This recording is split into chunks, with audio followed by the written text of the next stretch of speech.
you have to understand that there was no machine slaughter up until recently. Mm-hmm. There were no machines. There were no machines. So all of a sudden now you have machine slaughter. And so hence the difference between, and machine slaughter for the most part has to do with chicken. For the most part, they're on a line, they move, it's quicker, it's easier, it's more efficient.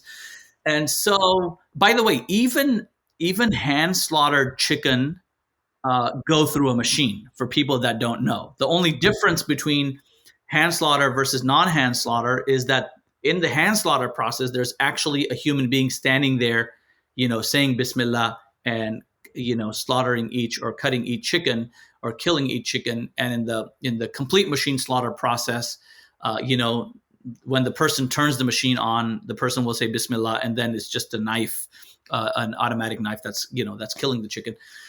So yes, is there a difference of opinion within the various different? It's not a difference of opinion within the schools of thought per se. It's a difference of opinion within the scholars, and they could fall within any different school of thought in regards to machine slaughter, chicken being halal or not. So even within the same, because it's a modern phenomenon. So even within the same school of thought, for example, you will have a difference of opinion whether machine slaughter is permissible or not.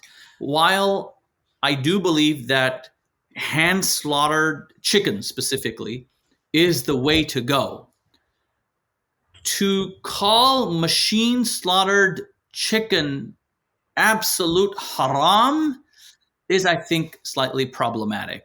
So I'm sure you probably run across this as well, where some people say, "Oh, this is a bia halal. That means it's been hand slaughtered," and then they kind of imply that machine slaughtered is not acceptable.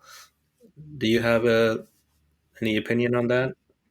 If they're saying that if the biha is going to refer to hand slaughtered and halal is going to refer to machine slaughtered as well, then that might imply that there's a problem with non-hand slaughtered meat.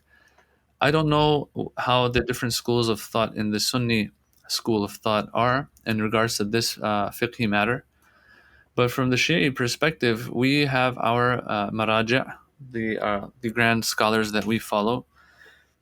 And so there might be some opinions here, some different opinions here, but all in all, I can say this, that the majority, I would say nowadays, they don't have an issue with machine slaughtered.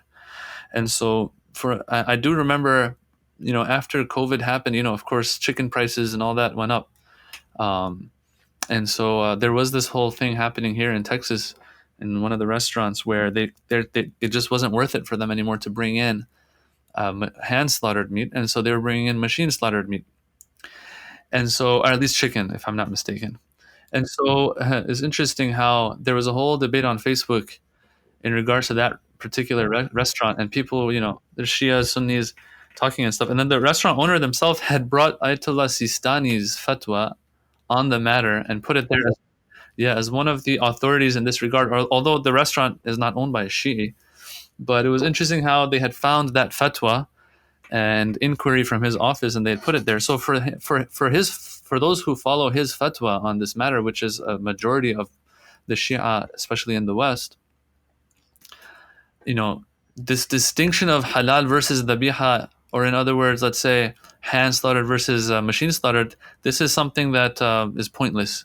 Yeah, practically it doesn't have any implications, because machine slaughtered will also be halal. When we make names and we coin terms, it's going to confuse the masses. So I don't know why we're using these Arabic terms here.